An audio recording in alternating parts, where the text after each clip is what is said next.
1995 সাল থেকে মুসলিম hands international Bangladesh শিক্ষা, ধর্মীয় প্রতিষ্ঠান নির্মাণ, নিরাপদ পানি সরবরাহ, এতিম শিশুদের জন্য খাদ্য ব্যবস্থা, জীবিকা উন্নয়ন প্রকল্প, বাসগৃহ নির্মাণ, স্বাস্থ্য, জন্ম নিবন্ধন এবং জাতীয় দুর্যোগপূর্ণ এলাকায় জরুরি সেবার মাধ্যমে দেশের প্রায় 34টি জেলায় কার্যক্রম অব্যাহত রেখেছে। আমরা আগে ছোট্ট মাটির ঘর ছিল, মেঘ বৃষ্টি এলে খুব বেশি ভয় করতো। এখন আম্মা চুলাতে রান্না করলে চোখে এসে ধোয়া লাগতো। আগের মতো এখন আর লাগে না। মুসলিম হ্যান্ডস থেকে আমরা বড় বড় 2টো রুম পেয়েছি। আমি একজন গৃহিণী, আমার 3টি বাচ্চা প্রতিবন্ধী। বাচ্চাদের রেখে অনেক দূর থেকে পানি আনতে হতো। এখন মুসলিম হ্যান্ডস আমাদেরকে কলটি দেওয়ার কারণে আমাদের অনেক সুবিধা হয়েছে। Out of the 7 major intervention areas, education is one of the priority area, and for this we are running 3 schools.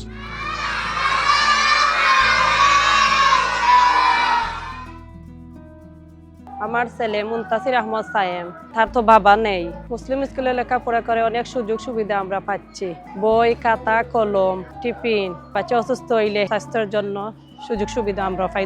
আল্লাহু আকবার, প্রায় 2 কিলোমিটার হেঁটে মসজিদে যেতে হতো। নামাজ পড়তে হলে ফজর এবং এশার নামাজ আদায় করতে অনেক কষ্ট হতো। বিশেষ করে মুরব্বিয়ান যারা আছেন এদেরকে খুব কষ্ট করে হেঁটে মসজিদে যেতে হতো। কোনো মানুষ মারা গেলে প্রতিবেশী মসজিদে গিয়ে এলান দিতে হতো। বাচ্চারা অনেক দূরে মক্তবে গিয়ে পড়ালেখা করতো। এই মসজিদটা পেয়ে আমরা অত্যন্ত খুশি এবং ধন্যবাদ জানাই এই মসজিদের ডোনার। ওনার জন্য আমরা সবসময় দোয়া করব।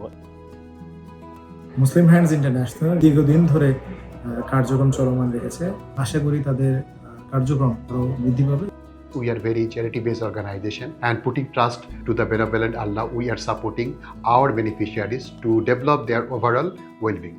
দেশের প্রত্যন্ত জনপদ থেকে শুরু করে শহরের ঘনবসতিপূর্ণ এলাকার এতিম, দরিদ্র ও সুবিধা বঞ্চিত মানুষের পাশে দাঁড়াচ্ছে মুসলিম হ্যান্ডস।